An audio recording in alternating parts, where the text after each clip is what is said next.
La vie ne devient pas plus facile ou plus indulgente. Nous devenons plus forts et plus résistants.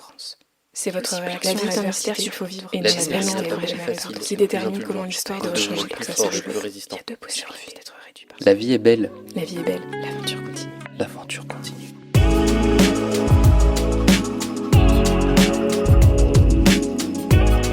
Bienvenue dans Histoire Kintsugi. Je suis Thibaut et je vous invite à un voyage extraordinaire là où les brisures deviennent des forces. Tout commence pour moi en 2003. J'ai 12 ans et mon père décède devant moi. Mais aujourd'hui, j'ai des phrases comme l'aventure continue ou la vie est belle tatouées sur le corps. Parce que c'est ça la vie. Il y a des hauts et des bas. Et un mercredi sur deux, je vous propose de partir à la rencontre de toutes ces personnes qui ont dû faire face aux difficultés de la vie. Elles acceptent de nous partager leur vécu pour donner un message d'espoir et inspirer ceux qui en ont besoin. En fait, ici, on parle de la vraie vie. Juste un petit rappel avant de passer à la discussion. Les récits qu'on partage ici peuvent toucher des cordes sensibles. Si jamais ça devient un petit peu trop lourd, faites une pause et parlez-en autour de vous si besoin. Si vous aimez ces discussions, je vous invite à mettre une note de 5 étoiles et à les partager autour de vous pour qu'ensemble, on donne inspiration et courage au plus grand nombre.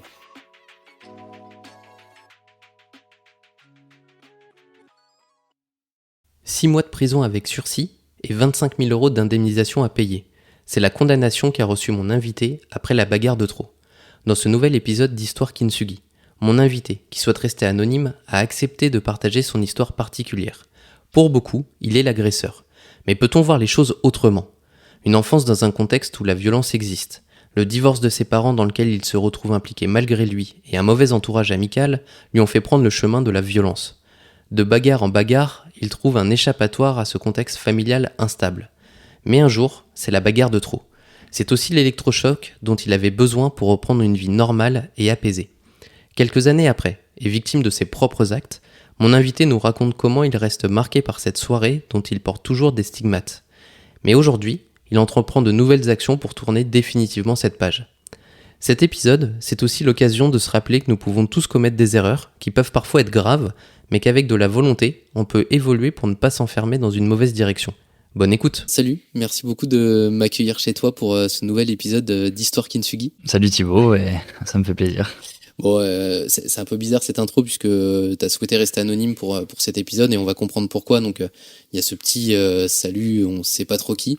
Mais en tout cas merci beaucoup parce que il s'avère que je t'avais noté sur la liste des gens que je voulais interviewer. Je te l'avais pas encore proposé, c'est toi qui es venu vers moi, donc je suis vraiment ravi qu'on puisse avoir cet échange. Est-ce que tu peux te présenter pour commencer cet échange ? Alors du coup, je vais me présenter brièvement parce que faut pas que je donne trop de détails ici, je veux rester dans l'anonymat, c'est le jeu. Mais en gros, ce qu'il faut savoir, et j'en trouverai plus dans le détail tout à l'heure je pense, c'est que aujourd'hui je vis à Paris, je suis en couple depuis un petit bout de temps, je travaille dans la communication, j'adore le sport, beaucoup de sport, j'y reviendrai aussi parce que ça a été quand même un bon exutoire, c'est un peu salvateur pour moi le sport. Et je suis un grand enfant, j'aime beaucoup les jeux vidéo. Je passe beaucoup de temps dessus donc C'est quoi ton jeu préféré en ce moment ? Mon jeu préféré c'est Rocket League. Okay. Et en ce moment ça fait depuis 4 ans surtout. Ouais. Donc, ça fait un gros moment du coup. Okay. 4000 heures. Ouais. Ah ouais, d'accord. Ouais, donc, oui. Un vrai fan. On comprend mon achat. Ouais. Écoute, merci pour cette présentation. Tu sais, dans Histoire Kintsugi, je demande à chaque fois à mes invités de réfléchir à un objet qui va être le symbole de la discussion et le symbole graphique d'ailleurs même de l'épisode. Quel objet t'as choisi du coup pour cet épisode ? Alors j'ai hésité longuement entre deux objets. Le premier que j'ai pas retenu, c'était ma première paire de gants de boxe. Okay. Que j'ai gardé, que j'ai toujours comme ça à la cave parce que j'ai pas non plus un 100 mètres carrés, c'est compliqué de les mettre ici, mais que j'ai toujours gardé, qui sont bien abîmés et qui mériteraient justement un peu de kintsugi. Mais ce que je vais retenir, c'est plutôt mon t-shirt Abercrombie bleu, okay, que j'avais le jour du fameux événement dont on reviendra tout à l'heure, dont on va parler je pense longuement, qui a été complètement déchiré. Mm-hmm. Pendant la bagarre, sans trop en dire. Et voilà, ça a été. En fait, je l'ai porté du coup pendant 48 heures en garde à vue. Ça a été une partie de. C'est quelque chose que j'ai jeté assez rapidement en fait. Okay. Après l'événement, je l'ai vite jeté parce que je voulais pas garder ce souvenir-là.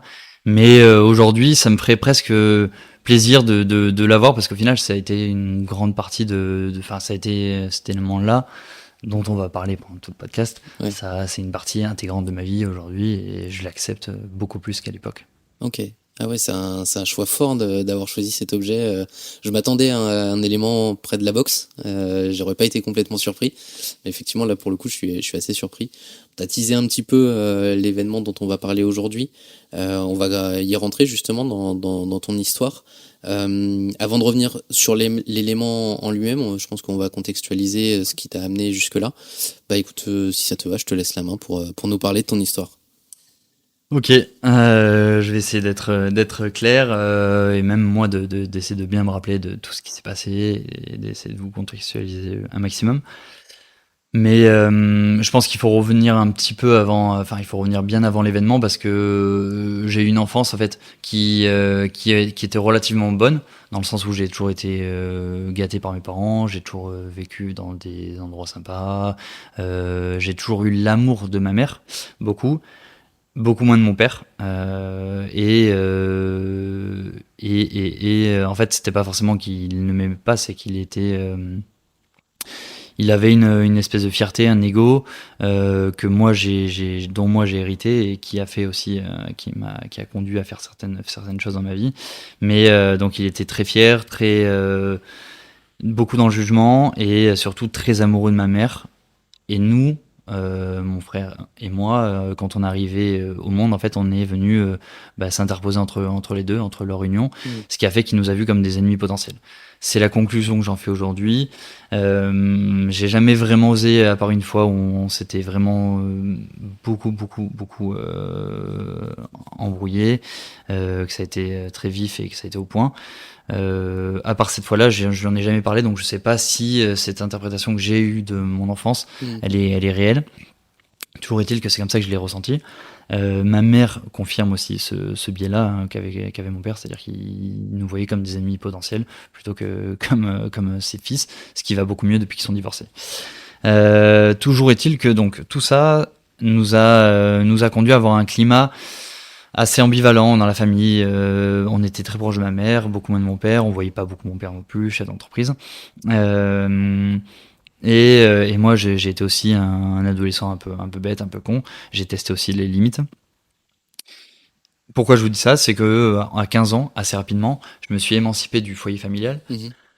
Et j'ai décidé de partir en internat. Donc j'ai demandé à mes parents si je pouvais partir en internat, histoire qu'on prenne un peu de distance parce que ça devenait invivable au quotidien pour eux, pour moi, pour mon frère aussi qui était plus petit.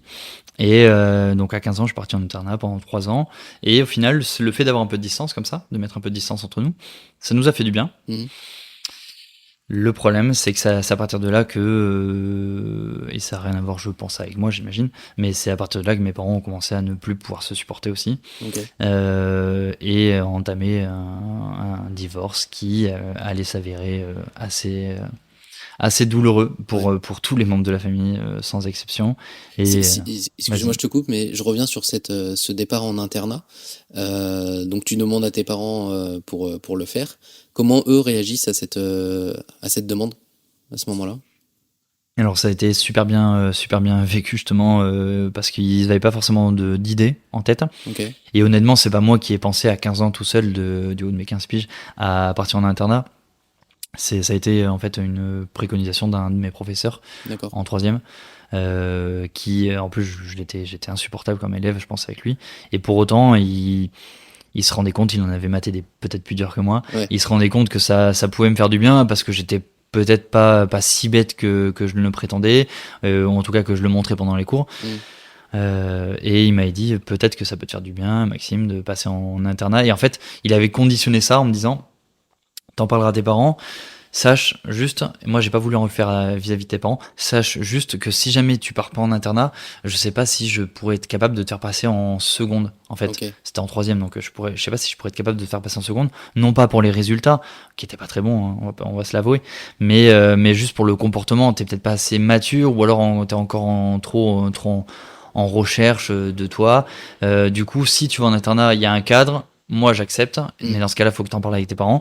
Si jamais tu t'acceptes pas, il y aura il y aura un conseil de classe qui Ok. toute la procédure classique, quoi.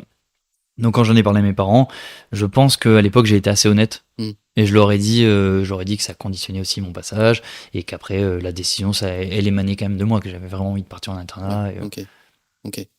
Et c'était quoi parce que tu as rapidement abordé le climat à la maison à ce moment-là. C'était quoi comme climat qui te pousse aussi dans cette décision d'aller à l'internat? En fait, c'était quasiment tout le temps le même climat, c'est-à-dire que on rentrait de l'école, donc à 18h, on prenait, ou 17h, on prenait notre goûter, on allait au sport. Et mon frère, il y avait que ma mère, parce que ma mère travaillait, donc elle travaillait mon père, ce qui n'a pas arrangé leur histoire, hein. Quand tu es trop proche en général, soit ça se passe super bien, soit justement, nous on a vécu ça se passe très très mal, donc c'est-à-dire qu'ils arrêtaient jamais de parler de boulot. Et surtout que ma mère était moins impliquée dans l'entreprise que mon père. Et ce qui fait que c'était source de disputes. Et donc en gros, tout se passait bien, on va dire jusqu'à 19h-20h. On vaquait chacun nos occupations. Et ensuite, mon père rentrait du bureau vers 20h, 20h30, 21h. En général, on était à table, il venait à table. Et lui, et je comprends un tout petit peu avec le recul, c'est un humain avant tout et il avait quand même pas mal de responsabilités. Et donc c'est pour ça que je lui en veux pas aujourd'hui. Au final on s'entend bien. Je reviendrai aussi à la fin du podcast, j'imagine, mais on s'entend bien aujourd'hui, beaucoup mieux, parce qu'on a grandi tous les deux, et lui aussi, hein, parce que quand on a 30 ans, parce qu'il avait à l'époque un peu plus, j'abuse, il avait 35-40 ans. Bah t'es encore en phase d'apprentissage, hein. Aujourd'hui, moi j'ai 30 ans, je l'avais pas dit au début, mais on apprend tous les jours en fait, on apprend, on n'arrête jamais d'apprendre. Et donc on a grandi tous les deux. Et donc oui, donc pour revenir à mon père, quand il rentrait, en fait il était très tendu, il avait du mal à décompresser, à oublier sa journée, très tendu. Et en fait, c'était le moment où nous, on se relâchait un peu. Donc en fait, on était un peu moins attentifs à table. On avait qu'une envie, c'était partir vite pour les manger, pour les jouer. Enfin bref, on répondait à moitié comme des enfants. Parce que mon frère a 5 ans de moins que moi, donc en fait, il était adolescent aussi. Non, il était pas adolescent au moment où j'avais 15 ans, mais bon voilà, ça commençait déjà à tester un petit peu les limites. À 10 ans, c'est pas 5 ans non plus. Et voilà, si tous les deux on n'était pas dans un bon jour, que lui était pas, mon père il revenait du boulot, il était stressé, ça partait tout de suite en clash, mais sans attendre. Enfin, il y avait pas de sas de décompression. Et après on partait fâché toute la soirée, et c'était quand même très régulier, honnêtement très régulièrement. Voilà. Du coup, l'internat pour toi, tu le disais, c'est un peu un échappatoire de cette situation. Ouais, complètement. C'était, je me suis dit, ça va être incroyable. En fait, j'aurais pu vivre ça tous les soirs. Je vais être. Et pourtant, on pourrait penser que l'internat, ça, pour beaucoup de mes potes qui étaient en internat, c'était justement plutôt une punition infligée par les parents. Et donc, ils ont jamais compris que moi, je l'ai voulu. Cette situation-là, mais enfin franchement c'était le jour et la nuit, et ça m'a fait beaucoup de bien, ça nous a fait beaucoup de bien, mon frère aussi, enfin ça nous a fait tous du bien que je parte. Je pense que honnêtement, quand j'y repense, je pense que j'étais pas un enfant facile non plus. Je devais vraiment avoir une tête à claque, comme on dit, mais être une tête à claque, mais toujours est-il que voilà, l'internat était assez salvateur. Ok. Qu'est-ce qui se passe du coup ensuite dans la famille, du coup après ton départ à l'internat? Donc comme je le disais, en fait il y a eu ça a commencé ils se sont mariés, c'est important, mais ils sont mariés après 15 ans de vie commune, 15 ans de vie commune, c'est ça, et ils se sont mariés donc tardivement. Nous on était, moi je crois que c'était quand j'étais en 4e ou en 3e, donc juste avant l'internat, et ils sont mariés dans un climat en fait où je l'ai appris après, ma mère n'aimait plus mon père déjà, mais elle restait avec lui parce qu'ils avaient une entreprise ensemble, parce qu'il y avait nous, parce qu'ils avaient une maison, parce que voilà, pour tout un tas de mauvaises raisons, hein. Tu colmates pas un couple qui bat de l'aile sous prétexte que t'as fondé des choses avec cette personne en face. Alors que mon père, à l'inverse, était follement amoureux de ma mère. Donc déjà ça crée comme ça une dissonance qui était pas terrible de base, pas très saine. Après le mariage, moi je pars à l'internat. Je pense que le fait qu'il y ait un enfant de moins à la maison, ma mère, son rôle maternel peut-être un peu plus parce que vraiment elle vivait comme ça. Ma mère, c'était son but, c'était vraiment de faire de nous des hommes. Elle nous le disait souvent et elle prenait ce rôle hyper à cœur, beaucoup plus que son métier qui était de travailler mon père. Et en fait, elle était prête à ne pas faire ses heures dans la journée, de mettre en retard certains devis. Enfin, je me rappelle, il y a eu des grosses discussions, des grosses disputes avec mon père, très souvent, parce qu'en fait, on lui demandait, maman, tu peux venir nous chercher à l'école, je me sens pas bien, je sais pas quoi. Ouais. Elle mettait tout de côté, en fait, pour venir, pour s'occuper de nous. Très aimante, le couple s'effritait de plus en plus. Mais ils ont pas entamé une procédure de divorce avant, en fait, que moi, je rentre de l'internat. Donc, donc, du coup, je parlais de l'après-l'internat. En gros, pendant l'internat, je vivais ces moments de tension entre eux qui étaient croissantes, cette tension. Mon frère m'en parlait un petit peu, mais je le voyais pas vraiment parce que le week-end, forcément, déjà tout le monde est plus détendu le week-end. Et en plus de ça, je pense qu'il y avait aussi un voile qui se mettait parce que moi j'étais là, on était tous en famille, donc il y avait un faux semblant qui nous allait tous bien. Mais cette tension-là, elle grandissait. Dernière année internat, je pense que c'était peut-être l'apogée, on va dire, de cette tension-là avant d'envisager le divorce. Okay. Et ce qui s'est passé, c'est que moi, dès que je suis rentré à l'internat, j'ai demandé tout de suite à avoir un appartement, en fait. D'accord. Donc soit je partais vivre en coloc avec un copain, soit je prenais un appartement, enfin bref, mais je pouvais pas retourner vivre avec mes parents, impossible. J'étais trop traumatisé en fait de ce qui s'est passé avant. Et on avait réussi à un peu à retisser des liens, un peu qui étaient agréables, honnêtement, avec mon père notamment, et je pouvais pas imaginer en fait de repartir à la maison. Donc à 18 ans. Tu l'imaginais pas de peur de perdre ce lien que tu avais retissé? Alors, est-ce que c'est la peur de la perte du lien, ou est-ce que c'est plutôt justement le fait de revivre ces situations, tu vois, qui étaient hyper anxiogènes, honnêtement. Enfin, j'avais pas envie de ça, et surtout que j'avais passé des belles années à l'internat. J'avais grandi parce que c'était un internat privé, donc tu côtoies un espèce de régime très autoritaire. Ça m'avait fait beaucoup grandir, ça m'avait appris l'humilité, ça avait fait de moi une personne meilleure, je pense, honnêtement. Et j'avais peur en fait de retomber dans des situations ingérables, ce qui aurait pu ne pas se passer, hein, mais je voulais pas prendre le risque. Voilà, donc j'ai essayé de négocier avec mes parents. J'aurais dit voilà, je vais faire des études supérieures, ce qui était inédit dans la famille. Je vais faire des études supérieures. Par contre, en échange, est-ce que on peut s'arranger pour que j'ai un appartement, etc. Ce que j'ai eu. Donc à 18 ans, je partais en internat à Bordeaux. Et en appartement à Bordeaux, tout seul comme un grand. Et en fait, c'est là que ça commence à dérailler. Vraiment entre eux, c'est là que 6 mois après, ils m'ont avoué qu'ils allaient divorcer. Parce que, et en fait, le truc, c'est que moi, là, je vivais encore moins la situation que quand j'étais en internat, parce que quand j'étais en internat, je rentrais le week-end. Là, je rentrais même pas le week-end. C'est-à-dire, j'y allais une fois tous les 3 semaines. Au début, je me rappelle, pendant 1 mois, j'avais fait l'effort d'aller tous les week-ends. Après, j'avais mes copains, et après, etc. Enfin, à 18 ans, on a autre chose à faire que d'aller passer des week-ends chez ses parents quand on peut ne pas le faire. Bien sûr.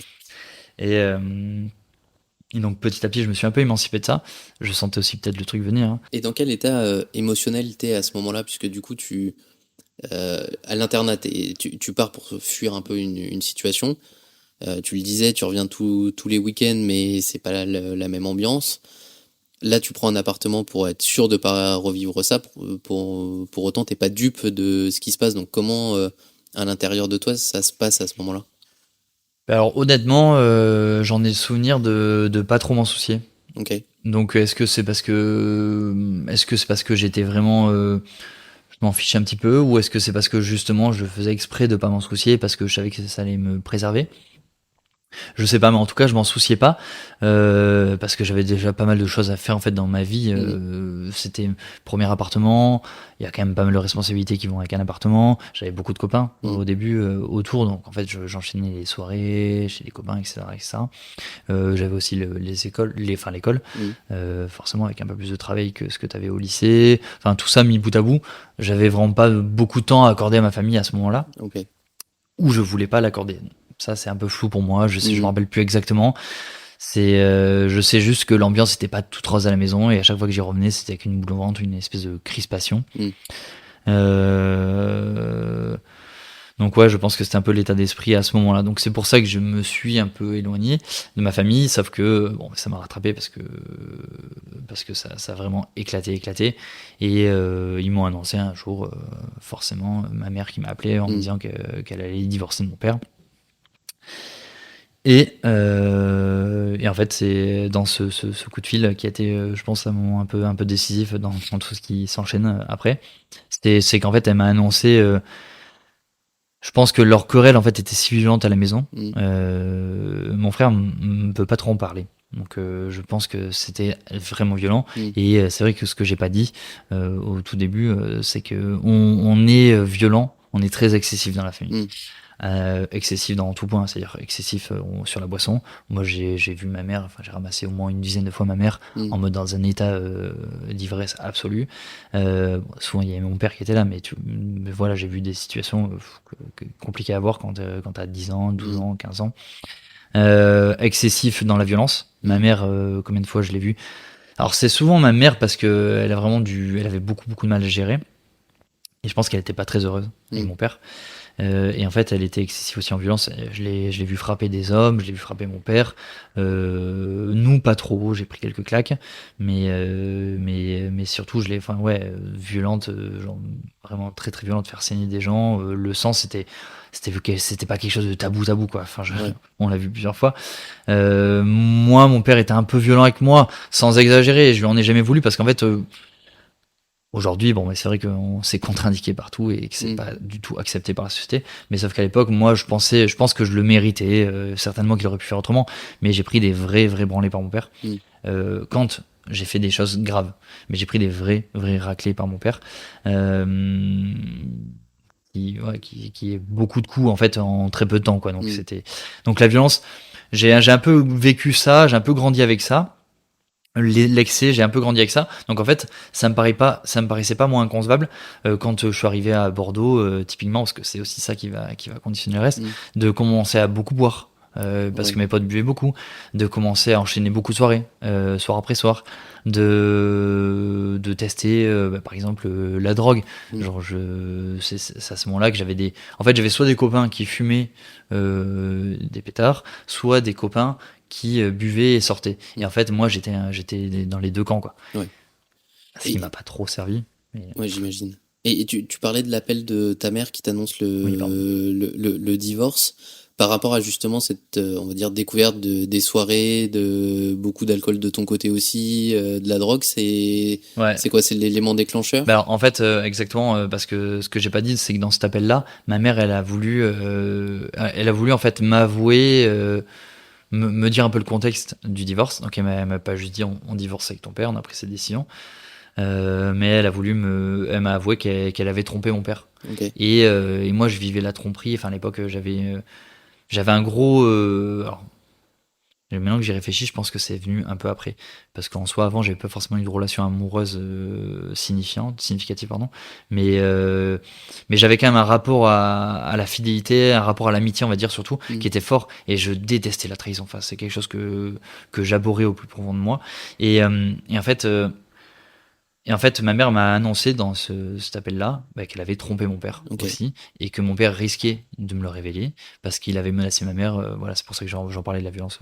Et elle m'a dit, mais je préfère te le dire, comme ça moi tu l'apprendras pas de la bouche de ton père. Je l'ai trompé, mais c'était invivable à la maison, je pouvais pas. Je regrette ce que j'ai fait, mais je l'ai fait. Voilà. Donc à partir de là, tu me juges comme tu veux. Sache juste que je t'aime de tout mon être.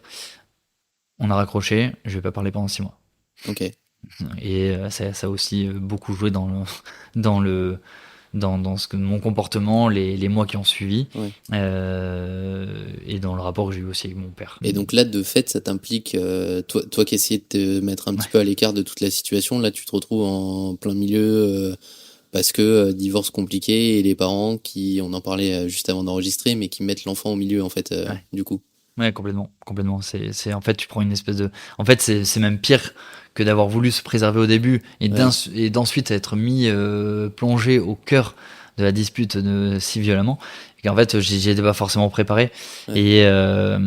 Et oui, donc j'apprends ça du côté de ma mère, j'arrête de lui parler. Et en fait, mon père a saisi cette occasion-là pour faire quelque chose que je lui ai jamais pardonné. C'est de me monter contre ma mère, en fait. Et franchement, pendant les 6 mois, j'ai pas parlé à ma mère. Il m'a ligué contre elle. Ok. À coup de soit de vérité, soit de mensonge, en se faisant passer pour la victime, ce qu'il était aussi en partie, hein. Dans un divorce, il y a pas de fautif, il y a pas de coupable, il y a pas de, voilà, c'est un mélange de tout, en général, en tout cas dans ce cas-là. Mais du coup, en fait, il considérait que ma mère était seule fautive parce qu'elle l'avait trompé, parce qu'elle avait brisé la famille, parce que et moi, j'essayais de lui expliquer. Je prenais le parti un peu aussi de ma mère. Je me faisais l'avocat du diable en disant, mais peut-être que si elle a fait, papa, enfin, c'est une trahison. Mais voilà, mais il y a quand même peut-être une raison. Peut-être qu'elle n'était pas heureuse. Peut-être que ça. Et après, ça partait toujours en engueulade en mode, t'es qui pour me donner des leçons, t'as 18 ans, retourne, t'as fait 20 ans ton appart. Et voilà. On n'était pas très très heureux à ce moment-là. Moi, je parlais plus à ma mère qui me canalisait pas, donc je pouvais pas savoir ce qui se passait de son côté. Elle s'occupait de mon frère, j'avais pas de nouvelles de mon frère non plus. Et mon père, relation très conflictuelle parce que j'étais pas non plus dupe, mais forcément quand on entend tout le temps des propos qui vont dans un seul sens, on les entend. Donc malheureusement, ça finit par s'imprégner un tout petit peu. Et après, s'en est suivi la phase, donc je peux commencer à raconter si tu veux, je peux enchaîner. Ouais, vas-y. Ok.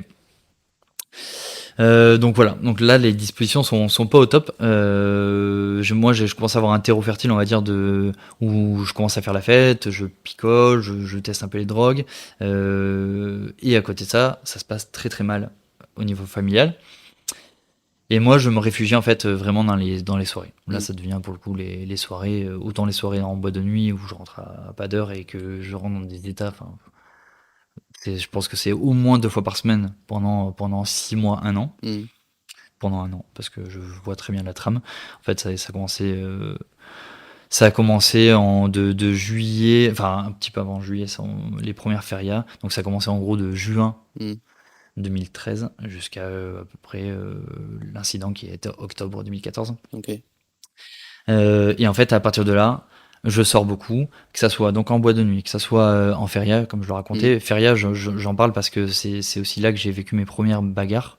C'est aussi, en fait, ça a été mon premier exutoire.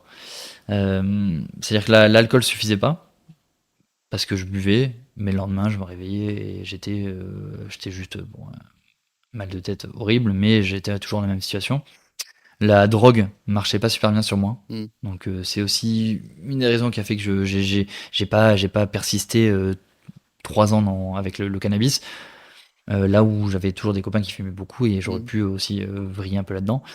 Le cannabis marchait pas parce que une fois que j'étais couché, donc la soirée ça allait avec mes copains. Une fois que j'étais couché dans mon lit tout seul dans mon appartement, je repensais à tout ce qui se passait et avec l'effet un petit peu de la drogue, je me sentais vraiment très très mal. C'était des angoisses, sueur, crise blanche. Enfin, c'était vraiment des moments très durs. Okay.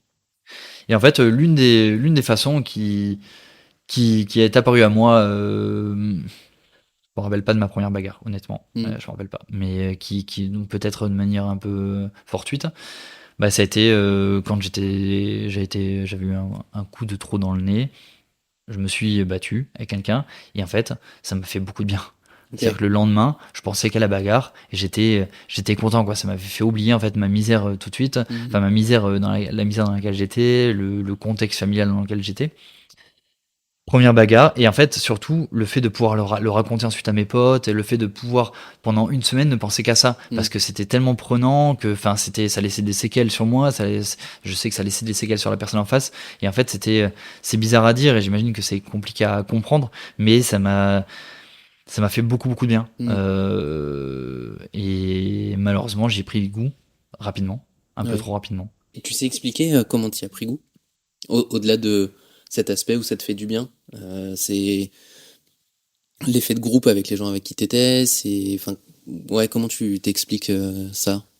Alors, je pense qu'il y a plusieurs. Ouais, j'ai beaucoup réfléchi, mais pas trop à ce moment-là, malheureusement. Alors, je suis quand même assez introspectif comme garçon, donc je me suis toujours beaucoup posé de questions, sauf à ce moment-là de ma vie, là où j'aurais peut-être dû le faire justement.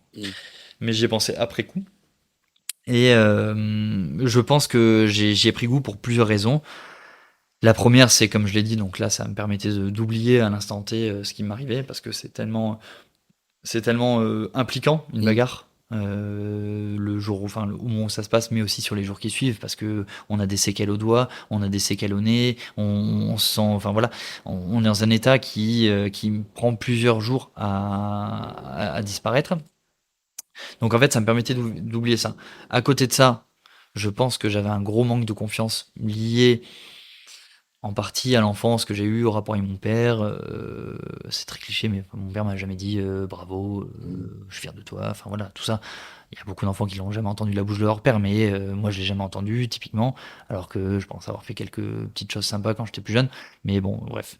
Et j'ai toujours eu un gros manque de confiance. Et le fait d'avoir fait une première bagarre, me semble-t-il que j'ai gagné, si tant est qu'il puisse avoir un gagnant. En fait, ça m'a fait prendre confiance aussi en moi. Je me suis dit, ouah, je suis bon là-dedans, quoi. Ouais. Et j'aime bien ça. Et franchement, vas-y, prochaine fois qu'on picole, on va trouver un prétexte pour le faire. Il y a ça, et après il y a aussi l'aura que ça crée autour de mes potes. Enfin, honnêtement, je me rappelle que je prenais beaucoup de plaisir à raconter ça à mes copains. Et je pense qu'en fait, je pense qu'à ce moment-là, j'étais un peu vide, j'étais un peu une coquille vide, parce que forcément, je me sentais pas bien dans ma vie. Je sortais avec des gens que pour boire ou fumer, et en fait, je voyais jamais des gens en dehors pour faire du sport, ni rien. Ou pour aller se faire des randos, ou pour aller faire des choses constructives, ou discuter, faire des jeux de société. C'était vraiment que dans un contexte de beuverie, toujours de soirée, donc j'étais pas moi-même. Et donc j'ai l'impression d'avoir rien à raconter en fait aux gens, de rien apporter aux gens. Et ça, les bagarres, c'était un élément différenciant. Et je le vivais comme ça, et je le voyais dans leurs yeux. Et je sais que les gens, ils venaient aussi me voir après pour que je leur raconte mes bagarres, parce qu'il y en avait au moins, en gros, une par semaine pendant allez, peut-être pas une par semaine, mais honnêtement une tous les 2-3 semaines pendant un an.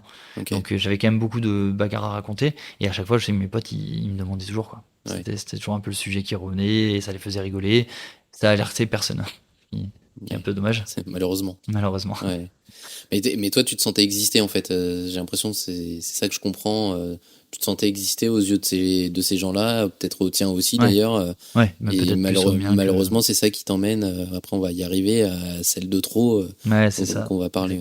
Exactement. Bah oui, en fait, c'est que du coup, vu que ça se passait bien, je les ai enchaînés. Et forcément, comme quelque chose que tu pratiques régulièrement, tu deviens de plus en plus bon. Donc, souvent, mes bagarres, ça se passait bien pour moi, moins bien pour les autres. Mais de ce que je me souvienne, sans qu'il y ait vraiment de bagarre qui soit trop violente pour la personne en face. C'est toujours trop violent, et aujourd'hui j'en ai conscience, mais à l'époque, en fait, on s'habitue aussi à la violence. C'est-à-dire que la vue du sang ou la vue d'un mec KO au sol, ça me faisait rigoler. En fait, au bout d'un moment, je le banalisais tellement, cette violence-là, que ça me faisait rigoler. Et en fait, il y a certains moments où je me rappelle, je revois les yeux de mes potes, parce qu'il y avait des potes à qui je racontais les bagarres, mais qu'ils n'avaient jamais vu. Et ces mecs-là, ça sera aussi justement, encore une fois, on tease beaucoup cette fameuse bagarre, mais ça sera aussi l'un des éléments qui va faire que je me suis battu plus violemment aussi cette fois-là. C'était aussi un pote qui m'avait jamais vu. Et donc il y en avait beaucoup qui me disaient, ouais, tu parles beaucoup, mais je t'ai jamais vu. Et en fait, il y a toujours une raison de se battre en soirée. Il y a toujours une raison. J'étais à Bordeaux, et à Bordeaux, dans la boîte dans laquelle je sortais, la plage de club, s'il y en a à qui ça parle, je crois que ça a fermé aujourd'hui, c'était la plus grande boîte de Bordeaux, et je crois même de France à une époque. Et il y avait vraiment de tout. Il y avait des gens qui étaient beaucoup trop alcoolisés, il y avait des jeunes, des moins jeunes, il y avait des groupes de mecs qui étaient genre là vraiment pour se battre aussi. Et donc il y avait toujours une raison de se battre. Toujours. Et donc ce que je voulais dire, c'est que je me rappelle en fait certains moments de regards de copains qui me voyaient pour la première fois, en fait se rendaient compte de la violence du truc, et en fait appréciaient pas autant que ce qu'ils imaginaient. Par rapport à mes récits, quand tu le vois en réel, je me rappelle qu'il y avait un espèce de regard en mode qu'est-ce qui s'est passé, quoi. C'est choquant. Et alors que moi, ça me faisait rigoler et tout. Et là, en fait, à chaque fois, le lendemain, je culpabilisais. Et là, c'était moins agréable. Mais ça arrivait pas souvent, parce qu'ils avaient l'habitude. Mais c'était déjà des premiers signaux qui faisaient que je me rendais compte tout d'un honnêtement que c'était pas terrible, mais ça a pris du temps et que c'était pas terrible. Il y a eu les bagarres en fait ont été de plus en plus violentes. Je me suis arrêté de plus en plus loin. Quand il y avait une raison qui pour moi le justifiait, comme par exemple un mec qui était un peu violent avec sa copine dans la rue, je pouvais aller plus loin que ce que je m'autorisais, c'est-à-dire retaper le mec au sol alors qu'il était KO. Et en fait, voilà, c'était toujours la surenchère jusqu'à cette fameuse nuit. On va y venir enfin. Où je sors avec un pote. Donc c'était une soirée complètement random, mais je sors avec à l'époque mon meilleur pote. Je vais pas donner son nom sinon quand ça commence à être un peu facile de savoir qui je suis. Mais je sors avec mon meilleur pote pour la première fois parce que d'habitude c'était plutôt avec lui que je faisais des soirées weed comme on les appelait, où en fait on jouait à la play ensemble, mais on restait calmement à l'appartement. Et c'était pas trop un pote de sortie de boîte. Sauf que lui, forcément, vu que je le voyais régulièrement, je lui ai raconté toutes mes bagarres sur un an. Il a eu le droit à tous les récits, sauf qu'il a jamais vu de vraies bagarres. Enfin en tout cas de ma part, et je sais qu'à la fin il me tannait un petit peu, lui étant un ancien rugbyman, il a eu l'habitude de tout ça, et donc il avait envie de voir ça quelque part. Et je me rappelle qu'à cette soirée-là il m'a dit ouais, j'espère que cette fois-là on sort en boîte tous les deux, j'espère que tu vas me montrer. Et moi je dis on verra bien, enfin voilà, je faisais un peu le modeste. Je dis on verra bien, voilà, je savais très bien que si je voulais me battre j'aurais pu me battre. Sauf qu'en fait la soirée se passe hyper bien, hyper rare, on boit sans être non plus dans l'excès, on rencontre plein de copains, des anciens copains, enfin bref, une soirée qui se passe super super bien, honnêtement. J'en avais pas vécu des comme ça depuis un petit bout de temps. Et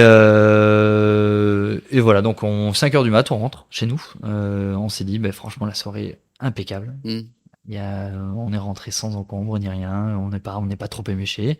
Et ce qu'on voulait faire, en fait, c'était se finir avec juste un petit pétard, calmement, tous les deux, avant d'aller se coucher. Donc, le problème, c'est qu'on n'avait plus de cannabis.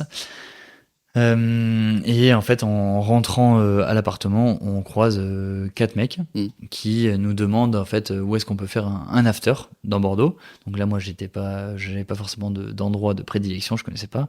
Et la personne qui m'accompagnait, donc mon meilleur pote, leur répond. Et ça se passe bien en fait. Je crois qu'on rigole un petit peu, forcément entre groupes un peu bourrés, un peu éméchés à 5h du matin. Et il leur demande, mon pote, il leur demande si ils auraient pas un joint à nous dépanner. C'est comme ça qu'on dit. Et eux sortent à ce moment-là un gros pochon avec beaucoup de cannabis dedans et en nous narguant. Donc je sais plus exactement ce qu'ils ont dit, mais en gros en mode, je me rappelle très bien en fait du mouvement, c'est-à-dire qu'ils partaient comme ça, ils étaient dos à moi, ils partaient dans la rue et ils l'ont agité comme ça au-dessus de l'épaule sans nous regarder en disant ouais, on en a plein, on vous en passera pas ou je sais pas quoi. Moi je pense que je les titille un peu en les insultant, en attendant de voir si eux me répondent pour avoir un prétexte pour foncer un peu dans la mêlée et par la même occasion montrer à la personne qui m'accompagnait, qui voulait absolument que je lui montre ce que c'était qu'une bagarre. Et ça a pas loupé forcément, ils étaient 4, il y a un mec tout seul qui les insulte, ils ont répondu. Surtout que ces mecs-là avaient 30 piges, moi j'avais 20 ans, forcément, donc ils avaient un peu plus la confiance aussi. Ils m'insultent, une insulte que j'ai pas trop acceptée, et j'ai foncé dans le tas en fait. Donc tout seul, je suis parti en courant, et j'ai mis un premier coup de poing à un mec en fait qui m'a vu arriver à la toute fin, mais en gros le but c'était d'arriver le plus rapidement possible. Qui m'a vu à toute fin, il a pris un coup de poing, il est tombé KO, et en fait après il y a eu ce que j'avais pas vu, et ce qui va causer tout le reste de l'histoire, c'est qu'il y en avait un des 4 qui, en voyant ça, s'est tout de suite éloigné du groupe. Il est parti en fait, sauf que moi j'étais focus sur les gens qui restaient, il en restait quand même 2, et donc voilà, donc lui est parti, et je me suis retrouvé à 1 contre 2, et en fait là je me suis battu, sauf que je me suis battu comme je savais le faire, violemment, et un peu en mode spontanément, donc ce qui laisse pas beaucoup de chance aux gens, parce que la plupart des gens n'ont pas l'habitude de se battre, et en fait Et en fait, quand juste tu tapes en premier dans la rue, bah, souvent il en résulte la même chose, c'est-à-dire qu'en gros la personne prend un coup de poing et ça surprend, ça fait mal quand même de prendre un coup de poing, j'en ai pris, et quand tu prends vraiment un gros coup de poing, bah, que t'as pas l'habitude, en général tu tombes au sol, quoi, de douleur ou un KO. Et ce qui fait que du coup donc j'ai tapé les deux mecs, l'un après l'autre, les trois mecs étaient au sol et j'ai pas vu le dernier. Ce qui s'est passé ensuite, c'est que la personne qui était avec moi, mon pote, nous a rejoint. Donc il était en mode tout, il était à bout de souffle, il a dit oh, qu'est-ce qui s'est passé et tout, tu les as défoncés, oh, putain, incroyable, il regardait les mecs, et en fait, il a voulu leur faire les poches. Ok. Pour récupérer on était dans un état, enfin bref, il a voulu leur faire leur poche, et moi j'ai dit, moi j'étais à ce moment-là, j'étais un peu paniqué parce que je savais quand même qu'il y avait 3 mecs qui étaient au sol, c'était chaud, c'était à côté de chez moi, ce qui était jamais arrivé. Je me sentais quand même pas serein à ce moment-là. Peut-être que je sentais qu'il allait se passer un truc. Et donc je lui dis non, on part, viens sur moi. Il arrive à trouver le pochon, et en fait il met un dernier coup au mec qui refusait de lui donner, alors que le mec était déjà au sol, il lui met un dernier coup dans le visage, malheureusement. Le mec il était dans un état, du coup il est passé en mode convulsion, il était pas très très bien de base, il est passé en mode convulsion, et là en fait on a paniqué complètement, et on s'est dit on part, c'est trop pour nous, on part. Et en fait ça a pas duré très très longtemps l'escapade, parce que 20 mètres plus loin, honnêtement, on a tourné, donc on est sorti de cette rue là, on est reparti dans ma rue à moi. Et je me rappelle très bien de la rue où j'habitais. Et en fait, il n'y avait pas vraiment, c'était une voie de tram qui était là, donc il n'y avait pas de route. Et pour autant, en fait, il y a d'un coup 2 voitures. On n'a même pas vu les gyros, on n'a même pas entendu le son des sirènes. Il y a 2 voitures qui nous ont coupé la route comme ça, qui ont roulé sur la voie de tram et qui sont montées sur le trottoir et qui nous ont bloqués. Donc en fait, à partir du moment où on comprend qu'on se fait arrêter par la police, tous les deux, à 50 mètres de chez moi. Mais on mesure pas ce qui va se passer, la gravité de nos actes. Pour l'instant, c'est juste une bagarre. Il y a eu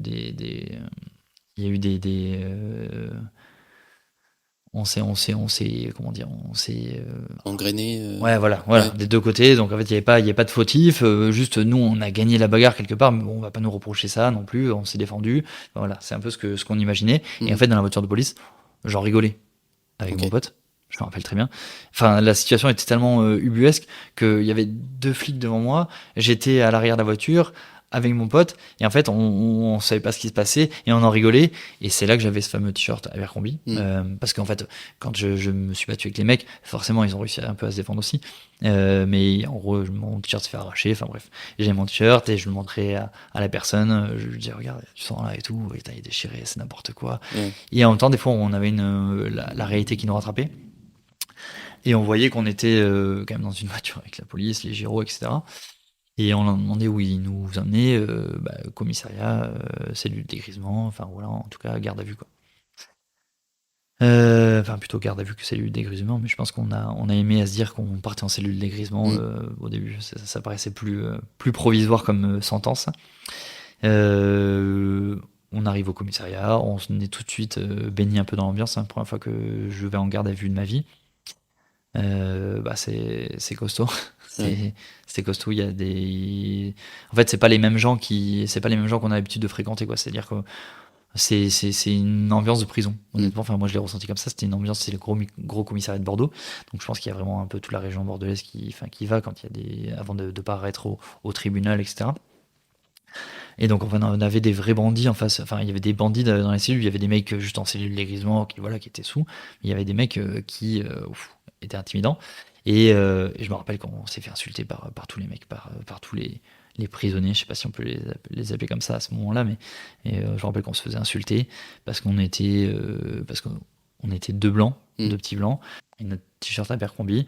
La personne qui m'accompagnait aussi avait un t-shirt Abercrombie.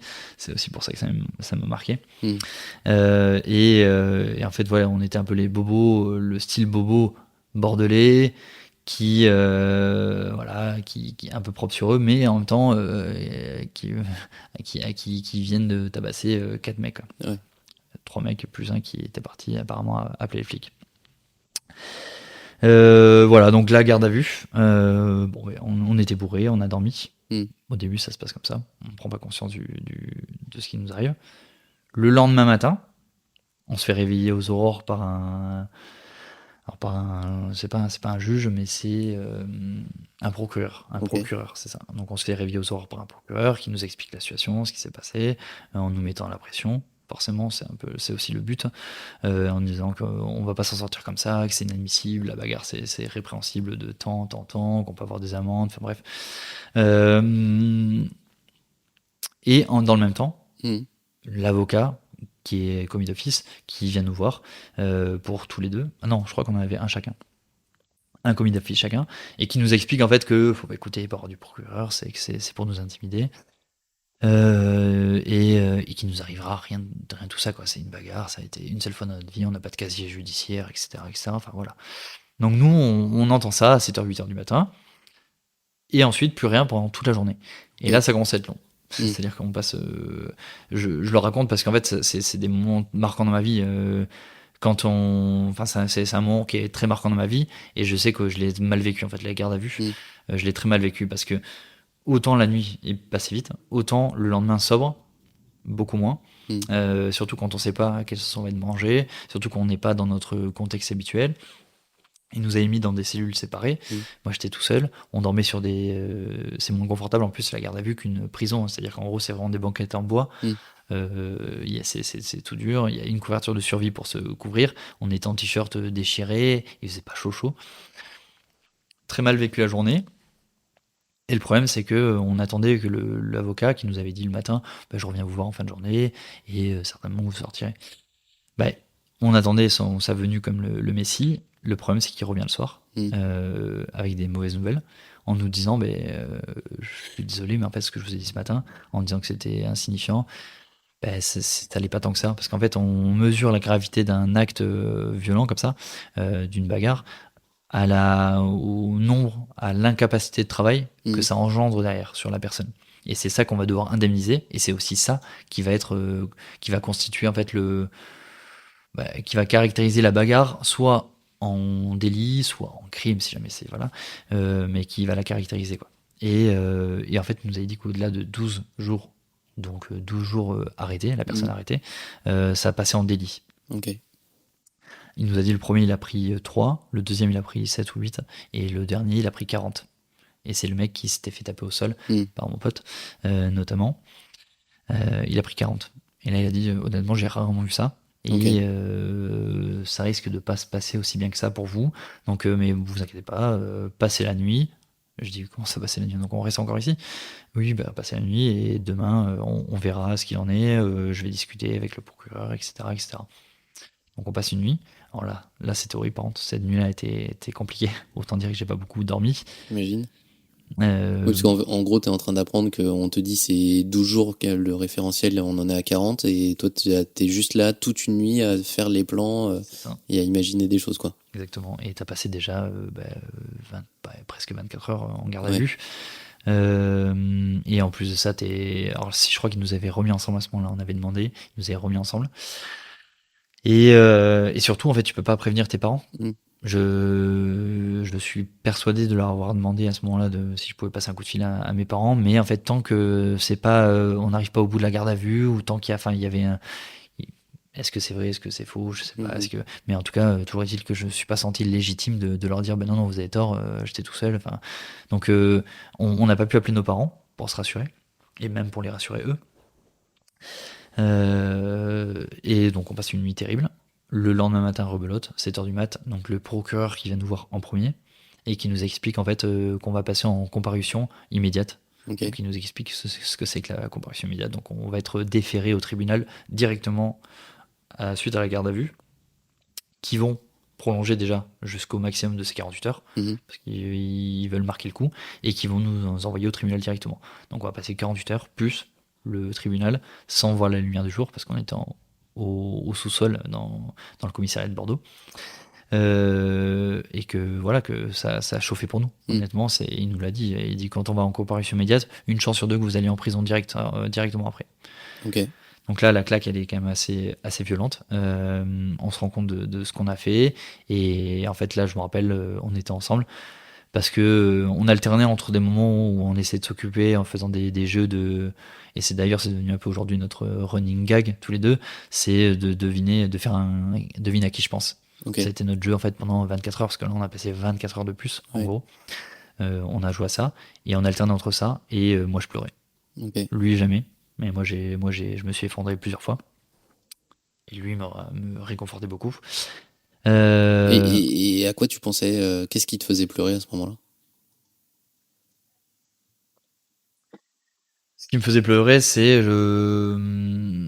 plein de choses. Je pense que j'étais pas dans une situation très confortable, donc je craquais mentalement, j'avais pas assez dormi, et surtout je me faisais un sang d'encre en fait sur ce qui allait se passer. Je culpabilisais aussi de mes actes. Enfin, et je me sentais comme un moins que rien, quoi, être traité comme ça. Surtout qu'en fait, comme je l'ai dit au début, je savais que j'avais un gros manque de confiance.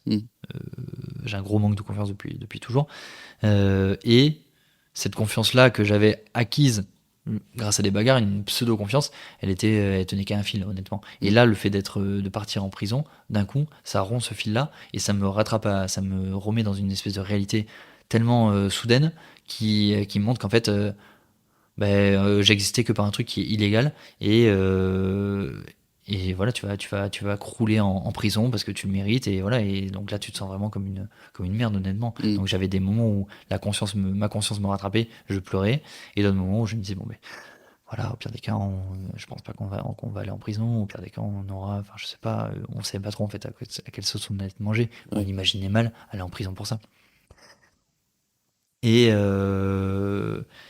donc on repasse une dernière nuit, et là on part en comparution immédiate, 7h du mat le lendemain. Donc là on avait fait vraiment nos 48 heures, on avait fait 5 heures, un peu plus même.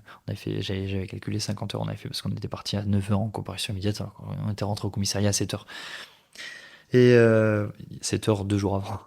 Et on part en comparution immédiate, donc là c'est aussi quelque chose, hein, c'est-à-dire qu'on est mis dans des fourgons debout, dans des espèces de fourgons complètement opaque, on voit pas les lumières de jour non plus, donc là on l'a toujours pas vu. Et ce qui va se passer, c'est qu'en fait on passe pas du tout de suite en comparution immédiate, on va passer une journée de plus, on va passer à 18h le soir.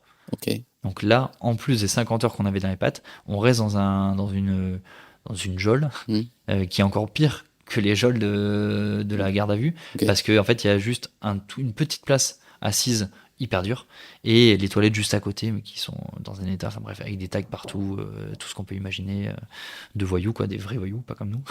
Enfin, en tout cas, j'aimais à penser qu'on n'était pas un vrai voyou, qu'on n'était pas des vrais voyous. Et voilà, et en fait, on va passer une dizaine d'heures ici, à ruminer, à attendre qu'on soit appelé à la barre. Enfin, horrible. Ce moment-là, je me rappelle, c'est peut-être le moment où j'ai le plus pleuré aussi. C'était, autant dire qu'on n'a pas fait beaucoup de devines à qui je pense. J'étais pas dans l'état. Même la personne qui m'a accompagné était pas dans les meilleures dispositions. Toujours pas d'appel à nos parents. Dans le même temps. Comment tu le vis, ça, de pas pouvoir faire cet appel? Alors je me rappelle pas exactement. Je pense que quelque part je pense que certaines fois ça me marque un peu, ça me manque parce que j'aimerais bien avoir le réconfort quand même de ma mère. D'autres fois, je me dis il vaut mieux que j'appelle pas, non, parce que c'est quand même ridicule ce qui s'est passé. Enfin c'est la honte, quoi. C'est la honte absolue d'avoir fait ça. Et comment avouer ça à ma mère, honnêtement, enfin hyper décevant. Donc peut-être que j'alternais entre ces deux sentiments. Ce qui fait que je l'ai peut-être pas non plus trop réclamé, hein, cet appel. Mais alors, il me semble qu'il y a quand même un article de loi qui dit que quand il y a une comparution immédiate, on n'a pas le droit d'appeler tout de suite, en fait, avant d'être jugé. Par contre, eux, je me rappelle, parce que ma mère était... Ma mère et mon père n'étaient pas là. Ma mère était à l'audition, donc elle avait été prévenue, mais pas par moi. Je sais c'est eux qui l'ont fait parce qu'il fallait qu'il y ait forcément un représentant. ou pas, je me rappelle plus exactement en fait ce qui s'était passé. Mais j'étais majeur, donc ce qu'ils m'ont demandé si je voulais en fait avoir un représentant, et auquel cas je dis oui, mais juste ma mère. C'est peut-être ça qui s'est passé. Ok. Parce que mon père en fait là, il est pas venu de son plein gré. Il n'est pas venu de son plein gré. C'est juste qu'il était pas au courant. D'accord. Je voulais pas qu'il soit au courant. Et donc on est appelé à la barre à 18h. Et là, compliqué. Très, très compliqué. C'est-à-dire qu'il faut imaginer, on est sale, on s'est pas douché depuis plus de, je sais pas, 60 heures, quoi. On s'est pas douché, j'ai du sang sur mon t-shirt, on n'a pas les dents lavées, on était en gueule de bois il y a 2 jours auparavant, on se sent comme des moins que rien, on sait pas ce qui va nous arriver, et on arrive au tribunal. Et là, en fait, il y avait vraiment, honnêtement, 40-60 personnes qui étaient dans la salle, parce que c'est ouvert. Les comparutions comme ça immédiates, c'est ouvert pour que les familles puissent venir, etc. Et donc là, on arrive, en plus tout dernier, les gens, ils étaient un petit peu, ça se voyait, ils étaient un peu saoulés de la journée. Ils avaient vu des délinquants toute la journée, nous, on était la goutte d'eau. Et en fait là, compliqué, c'était très compliqué. Je me rappelle le regard déjà du juge, du procureur, des avocats des parties en face, parce qu'il du coup il y avait les mecs, il y avait 3 mecs sur les 4. Peut-être que le 4e était dans le public, c'est pas vraiment le terme approprié, je pense, mais l'audience. Mais en fait ça faisait beaucoup de gens, et on savait qu'on allait devoir raconter ce qui s'était passé devant tout ça, devant tous ces gens. Honnêtement, je m'en sentais pas du tout capable, quoi. Ouais. Clairement. Et le juge, en fait, a été, il a fait son métier, quoi. Il nous a fait comprendre la gravité de nos actes, en nous faisant bien comprendre qu'on était fautif dans l'histoire, sans nous ménager. Et donc c'était très très compliqué. Moi, je me suis effondré plusieurs fois devant tout le monde. J'ai pas pu raconter ma version de l'histoire. C'est l'autre personne, mon pote, qui l'a faite à notre place. J'ai essayé, en plus au début, je me rappelle, mais sauf que ma voix s'est enrouée, et j'ai commencé à pleurer, et il a pris le relais. Ok. Voilà, donc on a raconté, ils ont raconté aussi en face, et ils ont pour nous un peu exagéré leurs propos, parce qu'en fait les 3 se considéraient être logés à la même enseigne, en disant ouais, on est des victimes, en plus on n'est pas bordelais, c'est la première fois qu'on vient ici, on s'est fait tabasser, rouer de coups par des mecs alors qu'on n'a rien fait, alors que clairement c'était pas le cas non plus. D'ailleurs le juge, je me rappelle ce moment-là, je me suis senti beaucoup mieux, c'est que le juge leur a fait comprendre, il leur a dit ok, mais ce que je vois là, c'est que vous étiez 4, ils étaient 2, vous aviez 30 ans, ils avaient 20 ans, vous étiez quand même sortis à 5h du matin complètement éméchés. Il y a les rapports quand même de médicaux, parce qu'ils ont été, forcément, il y a eu un diagnostic médical qui a été réalisé par quelqu'un de neutre pour évaluer la gravité des dégâts, mais il a aussi fait un alcotest, etc. Ils étaient à plus d'1 gramme chacun d'alcool dans le sang, enfin bref. Et donc il leur a bien fait comprendre que possiblement tout ce qu'ils racontaient là, c'était pas forcément non plus super vrai. Et donc en fait ce qui s'est passé ensuite, c'est qu'il y a eu la défense des avocats. Donc un avocat que je considère pas être un très bon avocat, malheureusement, a posteriori, que j'ai vite d'ailleurs de qui je me suis vite séparé post-procès. Il me laissait me défendre tant bien que mal. L'avocate de mon pote, pareil. Elle était beaucoup plus éloquente, elle. Et ensuite, après, il y a eu le parti des victimes. Le juge a dit, bon, c'est tout ce que j'avais à entendre. Vous avez quelque chose à ajouter? Non, rien à ajouter. Ok, tac. On rentre dans notre cellule, et on est appelé 1 heure après, quand même, donc c'est long. Le temps de délibérer, ou peut-être une demi-heure, mais ça nous a paru très long. Une demi-heure après. Et là, le verdict est tombé. Et il y a 2 types de verdicts. En fait, il y a 2 types qui vont découler de ça. Il y a deux choses qui vont marquer ensuite ta vie. La première qui vont nous annoncer là tout de suite, et ce qui va se passer ensuite, qui va me suivre pendant plusieurs années. Et là, ce qui va nous annoncer tout de suite, le juge, c'est vous prenez 6 mois de sursis, de prison avec sursis. Waouh. Donc c'est-à-dire que là on va en prison direct, on rentre pas chez nous. Non, c'est pas ça le principe. Là, sur le sursis, justement, c'est que si jamais vous refaites une bêtise, un acte dans ce registre-là, dans les 5 prochaines années, vous partez 6 mois en prison ferme instantanément. il n'en reste pas moins grave comme ça n'en reste pas moins grave comme sentence. Et en fait, on prend là tout de suite la mesure de ce qu'on a fait, honnêtement. Mais moi, je me rappelle de ce moment-là en mode positif parce que c'est aussi le moment où on va être relâché. Et je peux faire un énorme câlin à ma mère. Et que je me rappelle, on fond tous les deux en larmes, chacun avec nos parents respectifs. Et donc là, moi, je rentre avec elle dans son appartement, parce qu'entre-temps, elle a déménagé, elle vit plus forcément avec mon père. Je rentre avec elle. Et va s'en suivre ensuite 3 jours où je vais rester chez moi à processer tout ce qui s'est passé. Je vais pas en cours, je processe, je suis pas bien. Heureusement que j'ai ma mère à mes côtés qui s'occupe de moi. Et en fait, là, je pense que c'est presque tout de suite après. On a une première. Alors, on doit payer. Parce que l'argent va venir au cœur de tous les problèmes qui vont suivre. C'est qu'on doit payer pour sortir tout de suite 150 €. Je sais plus pourquoi, mais ça me paraît déjà une somme. Je me dis, 150 €, je suis vraiment désolé, c'est ma mère qui paye, forcément, j'ai pas d'argent. 150 €, je suis vraiment désolé et tout. En plus de ce que j'ai fait, je t'ai fait subir un truc hyper décevant, et en plus, ça, tu dois payer. Elle me dit, non, mais c'est pas grave, 150 €, enfin bref. Je rentre, et en fait, 3 jours après, on reçoit un rapport qui nous somme de payer pour les frais avancés par les victimes ou je sais pas quoi, qui nous somme de payer une somme qui est déjà folle, qui va être de l'ordre de 5 000 €, à se répartir en deux avec et mon meilleur pote. Donc 2 500 € chacun. Et donc là, c'est une espèce de coup de massue. On n'imaginait pas en fait de devoir payer, parce que la prison, c'est quelque chose, mais c'est fictif, parce qu'en fait, on va pas en prison. Donc en fait, jusque-là, c'était pas tangible les répercussions. Sauf que là, 2 500 € de ma poche, j'ai pas d'argent. Je fais comment? Je demande à mes parents, mais c'est inconcevable, quoi. Je peux pas faire payer mes parents.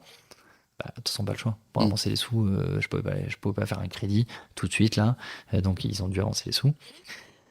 Et là, en fait, va s'en suivre pendant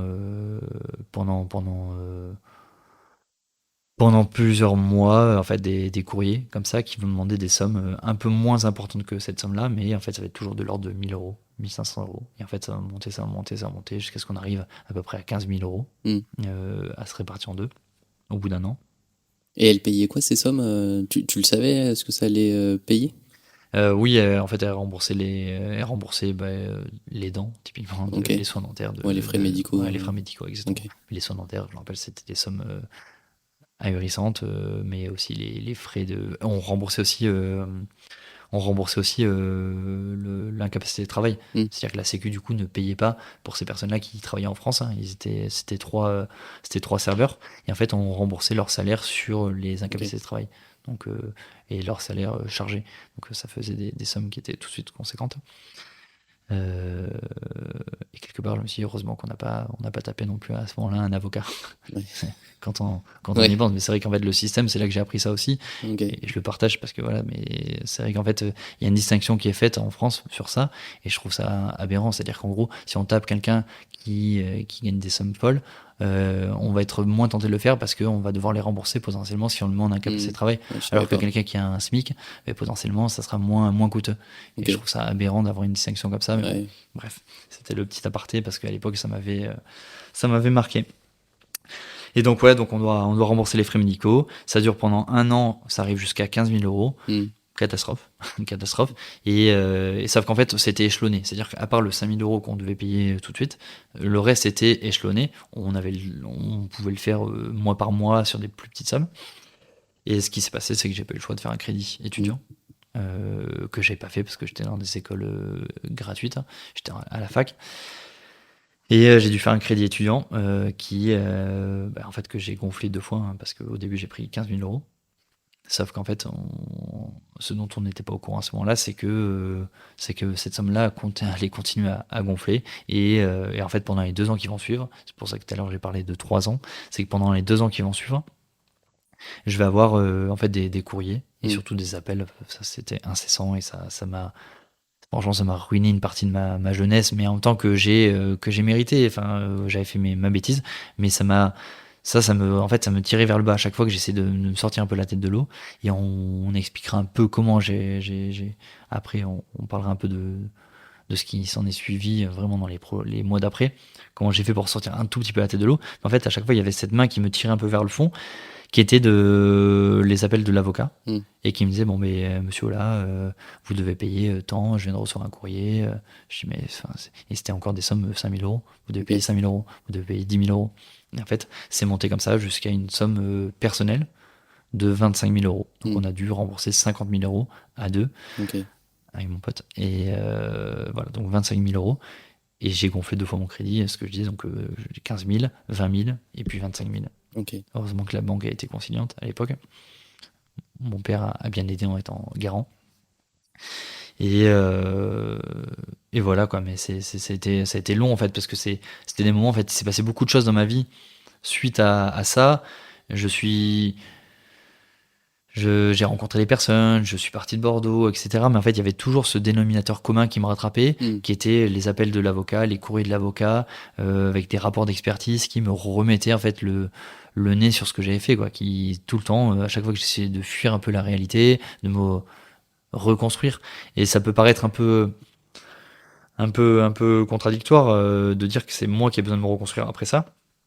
Mais en fait, ça a été tellement c'est une bêtise, certes, et il fallait que j'en paye le prix. Sauf qu'en fait, ça a été un moment de ma vie où j'étais aussi en pleine construction. 18 ans, je me cherchais encore, je savais pas ce que je voulais faire. Un peu plus de 18 ans, parce que je crois que j'avais 19 ou 20 ans. Mais c'était un moment de ma vie où forcément, on se cherche encore, je suis en pleine étude, je sais pas quel métier je veux faire. Les rapports avec la famille, les amis, enfin bref, tout est en construction. J'ai pas de copine à ce moment-là, enfin bref, je suis en recherche un peu partout, et en même temps il y a ce truc-là qui me rattrape, les responsabilités qui vont avec, enfin le fait d'aller en tribunal, le fait de devoir parler avec un avocat à cet âge-là, enfin bref.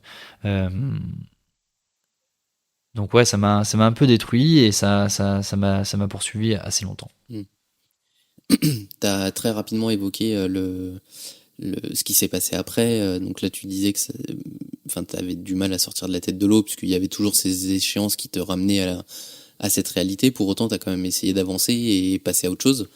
Est-ce que tu peux nous parler un peu de cette phase qui nous permet de savoir un peu comment on se relève de ça?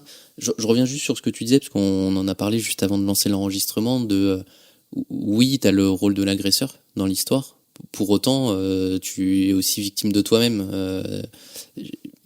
Pour m'être un peu passionné sur le monde de la prison, notamment quand je faisais mes études, j'avais fait un gros exposé là-dessus. C'est une question qui est très régulièrement posée. Comment on fait avec quelqu'un qui est en prison pour le réinsérer? Et oui, il a fait une bêtise, on peut pas le nier. Pour autant, est-ce qu'on le met sur le côté complètement? Et c'est ce que tu vis, même si toi t'as pas été en prison, il s'avère que t'as été agresseur. Comment on fait ça? Est-ce que tu peux nous partager, toi, comment t'as fait pour essayer de revoir la lumière après toute cette situation?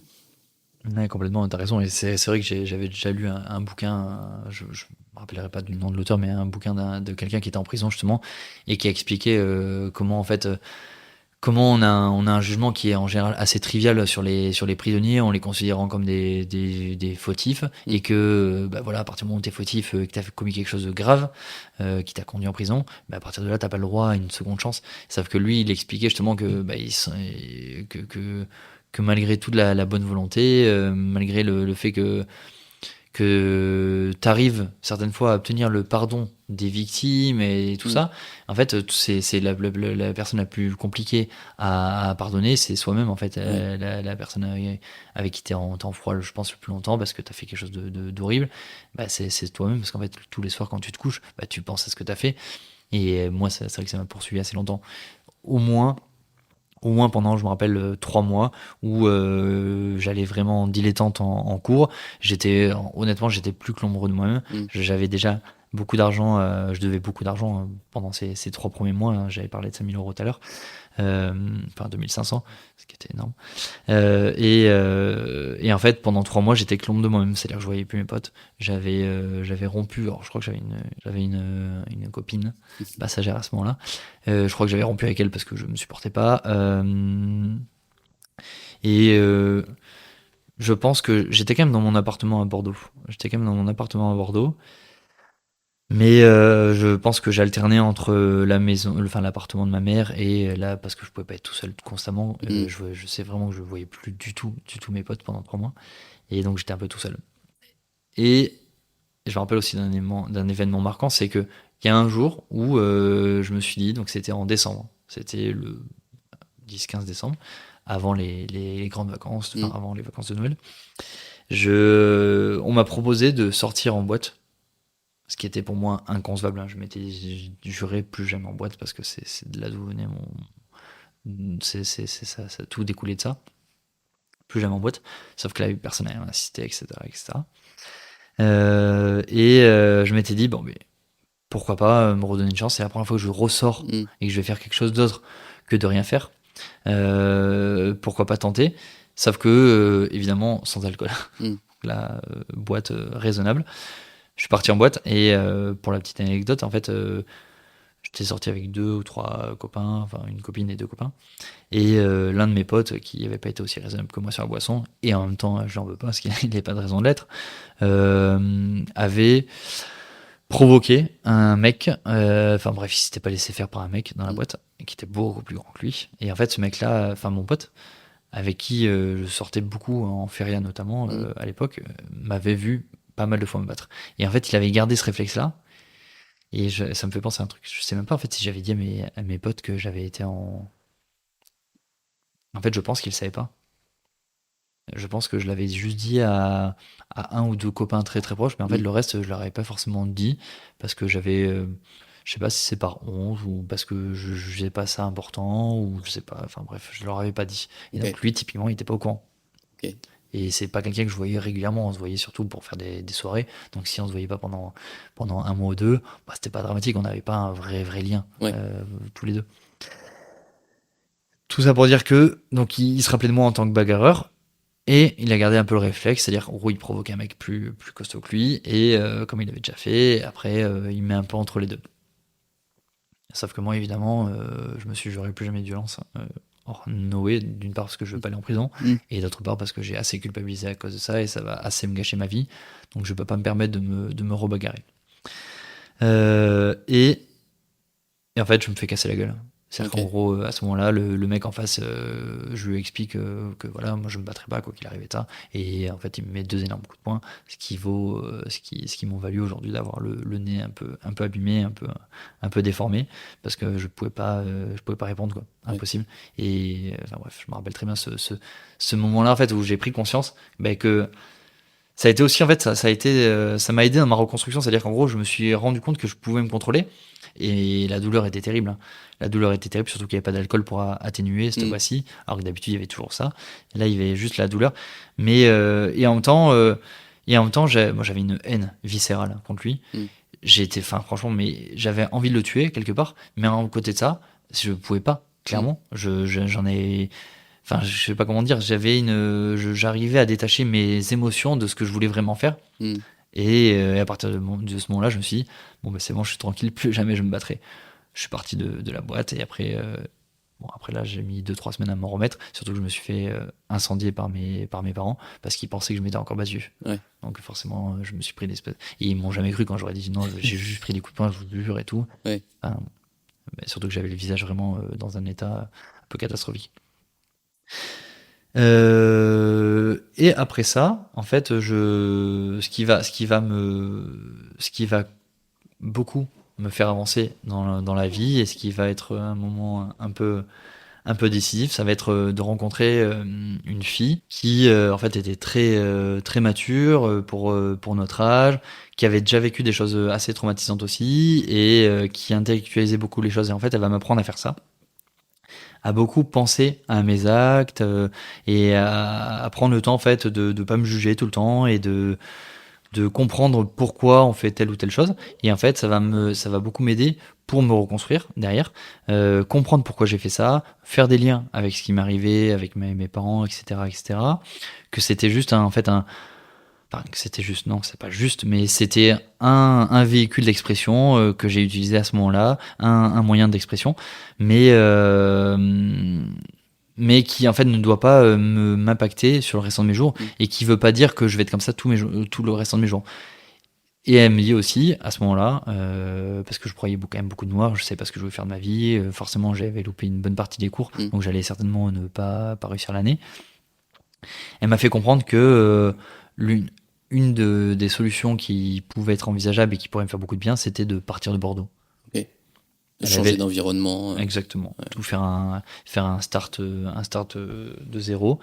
Et d'ailleurs, c'est ce que mon pote qui avait été impliqué, parce qu'il faut pas non plus l'oublier dans l'histoire, il a eu les mêmes conséquences que moi. Et en fait, lui a décidé de faire ça en partant à l'étranger. Donc lui, il a reconstruit complètement sa vie de zéro. Il est parti avec zéro en poche, seulement son amende, travailler à l'étranger. Et ça lui a fait beaucoup de bien. Et il a fait 2-3 mois avant que moi je décide de partir avec cette fille sur Paris. Et il m'en avait dit que du bien, quoi. Enfin, clairement, ça l'a aidé à oublier. Parce qu'il y a aussi, le temps permet de guérir aussi, et ça passe par le fait d'intellectualiser ce qui s'est passé, de le comprendre, mais aussi en partie de l'oublier, d'oublier ce qu'on a vécu. Et lui, ça l'a beaucoup aidé. Et je me suis dit, moi aussi, en fait, je vais arrêter de broyer du noir, surtout que Bordeaux. Et aujourd'hui, j'en ressens encore les stigmates de ça. C'est que Bordeaux, je l'assimile. C'est pas une bonne ville pour moi. C'est-à-dire que j'aime plus Bordeaux, malheureusement, alors que c'était été la ville de ma jeunesse. J'avais que des bons souvenirs à Bordeaux. Mais et je pense pas que ce soit que la bagarre. Il y a aussi le contexte familial, etc. Mais aujourd'hui, je pourrais pas envisager j'ai essayé de le faire plusieurs fois. Je pourrais pas envisager de revenir vivre sur Bordeaux. Et à chaque fois que j'arrive à Bordeaux, et notamment dans un quartier en particulier, le quartier de la Victoire où je vivais, etc., c'est pas bien.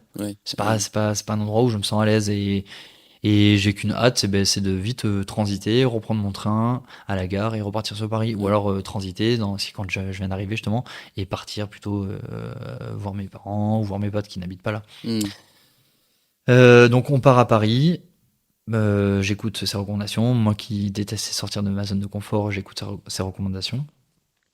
Et en fait, ça a été hyper salvateur, quoi. C'était vraiment, ça a été radical, je veux dire, le fait d'arriver dans une nouvelle ville et d'avoir plein de problèmes à gérer, forcément, quand on arrive, qu'on doit chercher alors je cherchais moi une alternance à l'époque, mais donc je dois chercher une nouvelle école, un nouveau taf, je dois chercher en même temps un appartement, j'arrive dans une ville qui fourmille de mille feux, autant dire que par rapport à Bordeaux, la belle endormie, c'était enfin le jour et la nuit, et tout ça en fait que j'oublie assez rapidement ce qui s'est passé.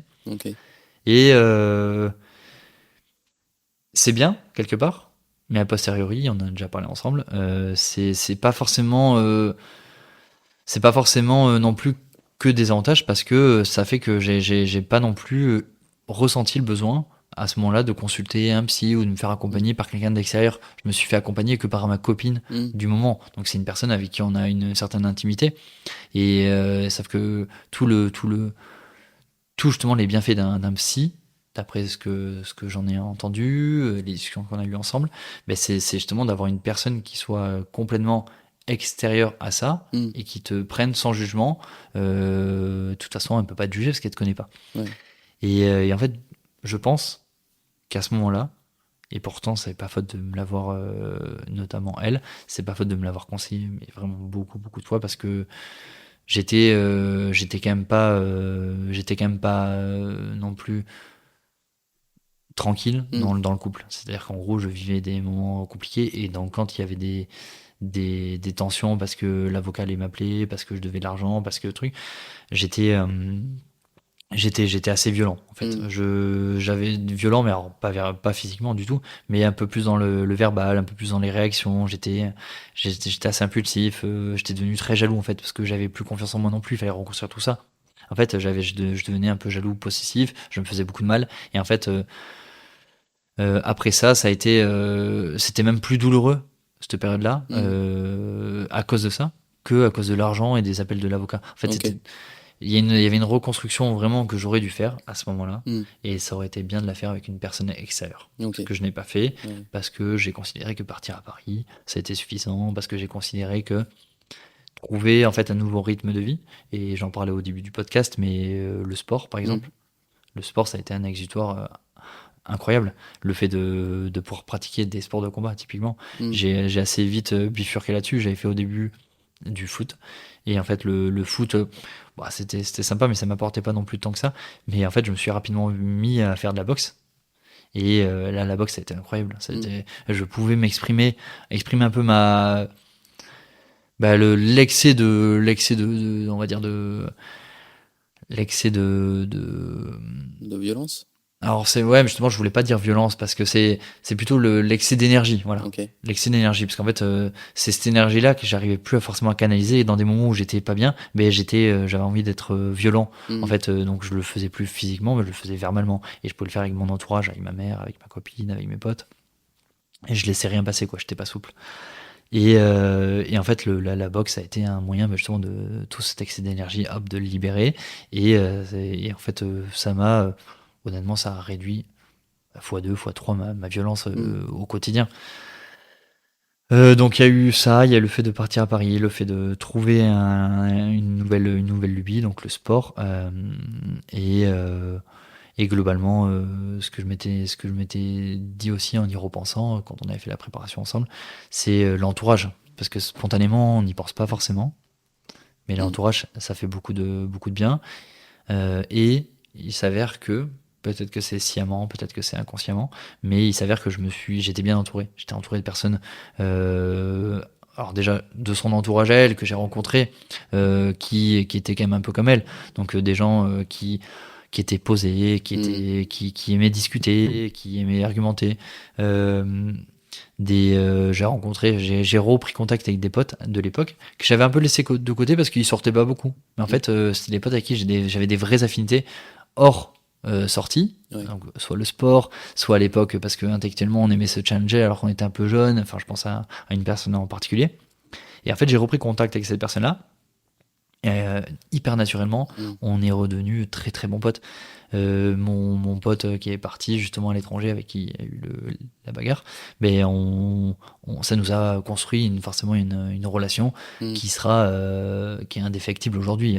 Plus jamais il pourra se défaire. Et même si on se parle pas pendant 6 mois, si on se revoit le lendemain, c'est comme avant. Et d'ailleurs, on n'en parle plus de ça. On n'en parle plus du tout. Et les rares fois où on en parle, c'est en rigolant.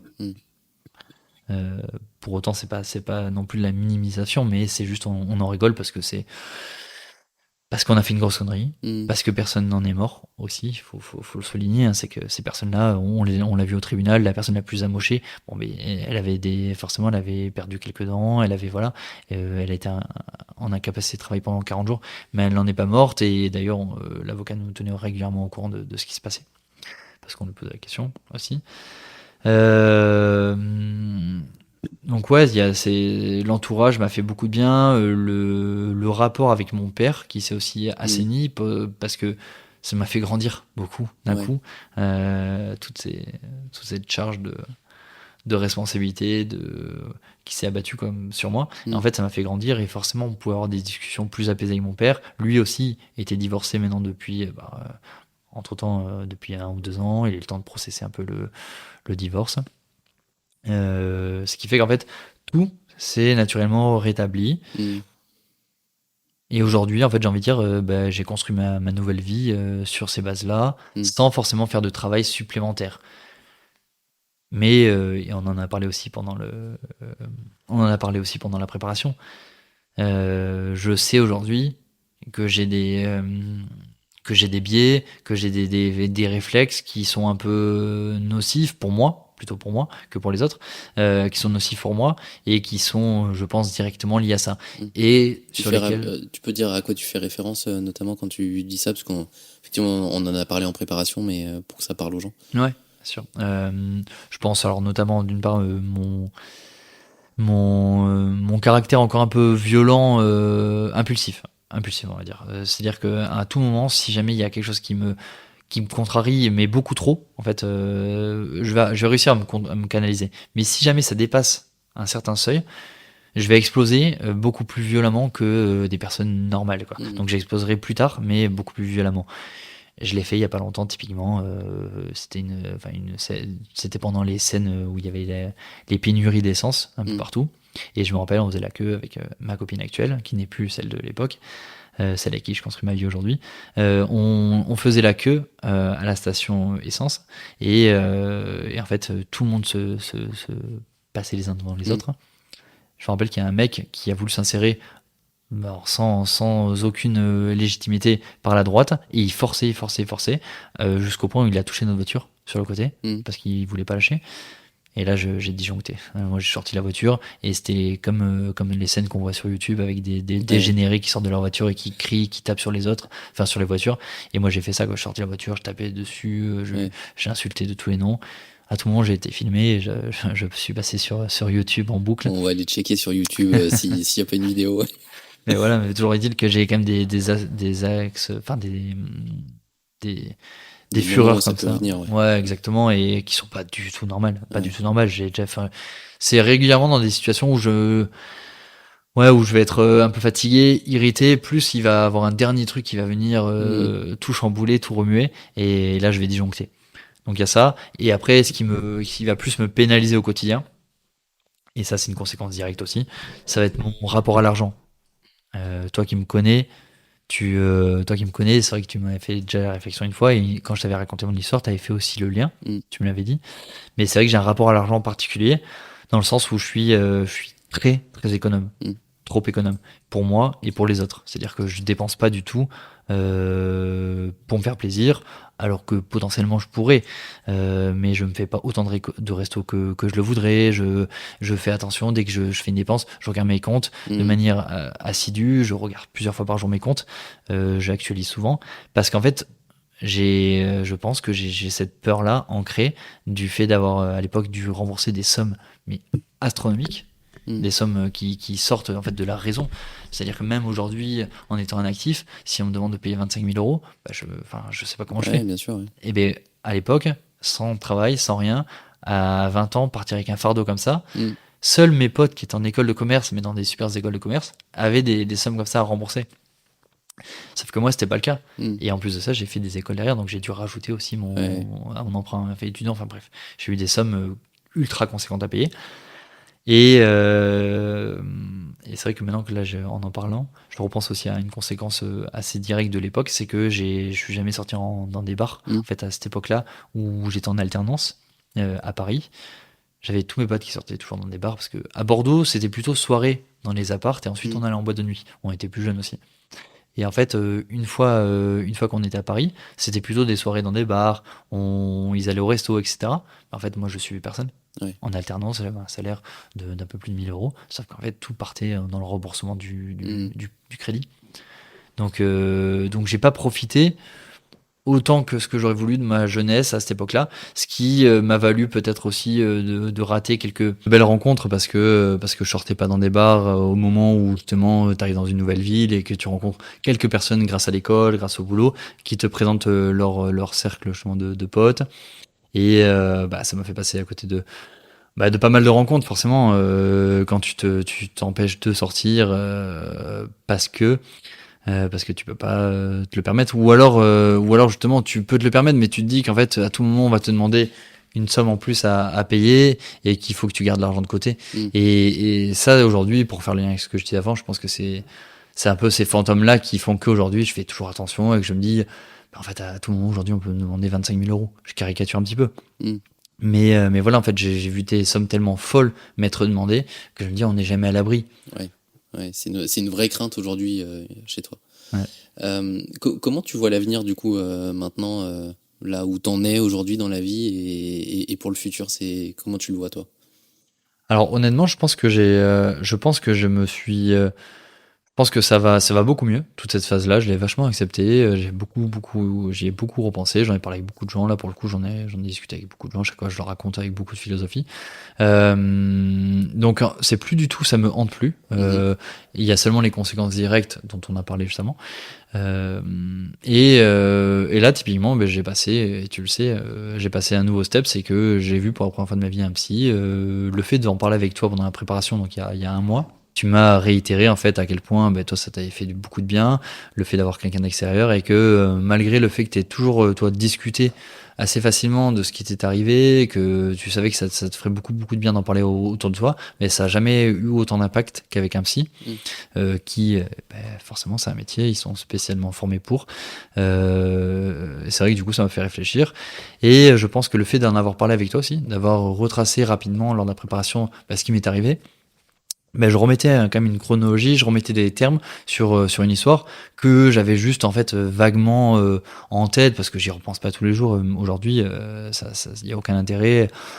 Mais le fait de faire l'effort d'y repenser, je me suis dit peut-être que c'est quand même important que j'aille en parler à quelqu'un, parce que c'est le moment ou jamais, je suis stable dans ma vie, tout va bien, mais aujourd'hui il y a encore des petites conséquences directes de ça qui font que si jamais j'arrive à les gommer ou à les comprendre, ou peut-être pour les réduire, ça pourrait être que mieux. En fait, ça pourrait qu'améliorer ma vie qui, encore une fois, aujourd'hui, va beaucoup mieux. Je me suis reconstruit, j'ai remboursé mes dettes, j'ai plus jamais été violent. Et il y a eu 2-3 fois où ça aurait pu, en plus, avec des provocations, comme on peut l'avoir, mais j'ai jamais cédé à la violence. Je me suis toujours promis d'eux. Je me suis fait d'ailleurs, je te l'avais dit, je me suis d'ailleurs fait tatouer sur le bras une marque qui me rappelle que plus jamais je taperai que ce bras-là. C'est un peu symbolique, mais c'est juste ma façon à moi de le faire.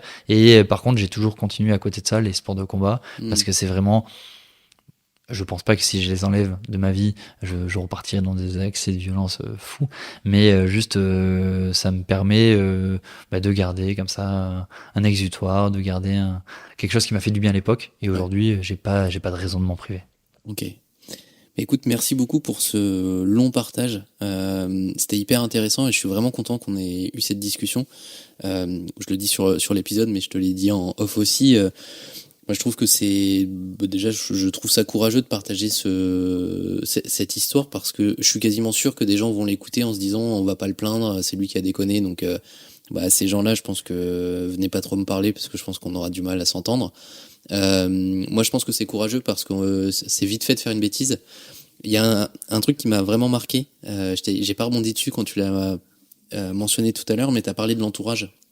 Quand tu parlais du moment où ça allait mieux, t'as mentionné l'entourage, et en fait on voit que l'entourage peut être très négatif dans le début de l'histoire et positif après.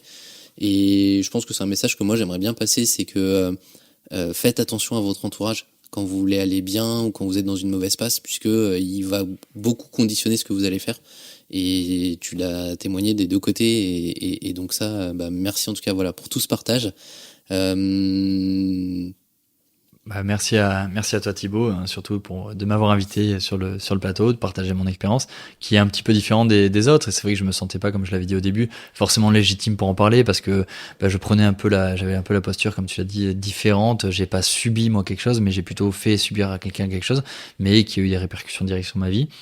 Et c'est intéressant en fait et même en fait tout ce qui a initié ça, le divorce, on peut minimiser en fait l'impact d'un divorce dans une vie, parce qu'on se dit que c'est juste deux personnes qui se séparent et que c'est moins grave que d'autres choses qui peuvent nous arriver. Mais c'est pas le cas, et en fait j'ai parlé avec beaucoup de gens qui ont vécu des divorces aussi douloureux, et en plus de ça peut être des divorces même certaines fois qui sont pas forcément violents, mais juste on peut le ressentir comme quelque chose de terrible. En fait ça dépend, on a tous des sensibilités différentes, et voilà, donc pour montrer que quelque chose qui paraît aussi anodin que ça, parce que des divorces, il y en a beaucoup. Quelque chose qui est aussi anodin que ça peut faire des dommages assez terribles, et toujours, voilà, et comme tu l'as dit, faire attention au jugement qu'on peut porter sur les gens, et essayer d'avoir de l'empathie, quoi, essayer d'avoir du recul sur la situation, ne pas juger trop rapidement quelqu'un, parce que on a entendu dire qu'il avait fait ça, mais essayer de comprendre pourquoi il a fait ça, essayer de comprendre s'il le regrette aujourd'hui, et voilà. Ouais. Écoute, ça sera le mot de la fin. Merci beaucoup encore une fois. Merci Tibbs.